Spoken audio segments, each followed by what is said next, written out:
ชมบรรยากาศหลังพายุหิมะสงบลงนะคะ นี่คือหิมะค่ะ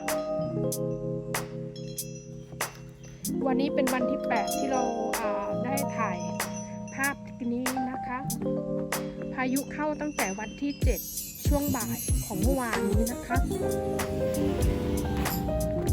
เครื่องบินหยุดบินค่ะสนามบินลงไม่ได้นะคะรถไฟหยุดเดินค่ะหยุดเดินรถไฟนะคะนักเรียนหยุดค่ะไปไม่สามารถเดินทางไปโรงเรียนได้ค่ะนี่ค่ะบรรยากาศล้อมรอบไปด้วยหิมะค่ะ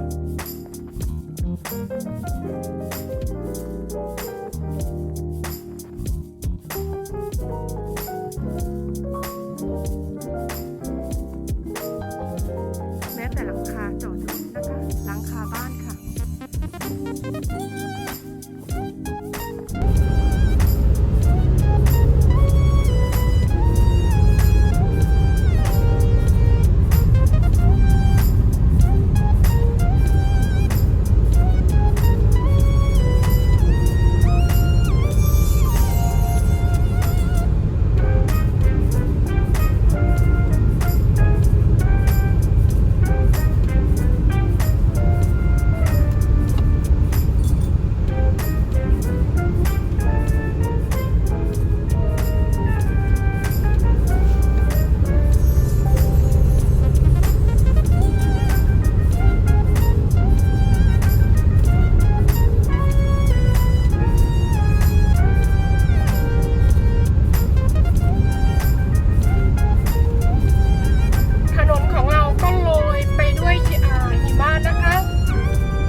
ต้นแอปเปิลเขากำลังพักผ่อนอยู่ค่ะ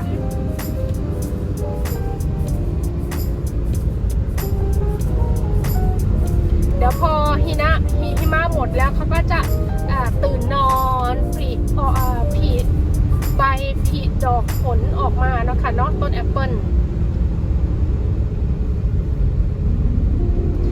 ตอนนี้เราก็กำลังจะเดินทางไปโรงพยาบาลนะคะไม่ใช่โรงพยาบาลเป็นคลินิกค่ะเราก็จะไปตามที่ยาของเราหมดนะคะก็พาชมบรรยากาศด้วยค่ะ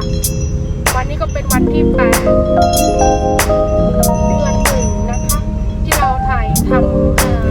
วิดีโอวันนี้ค่ะ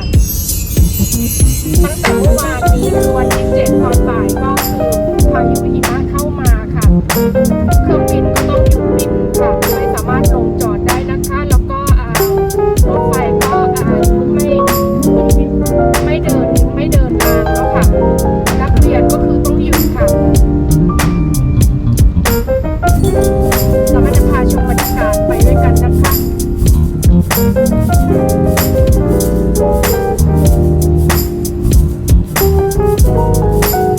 ทั้งลมทั้งหิมะกระโชกแรงมากเลยค่ะ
เ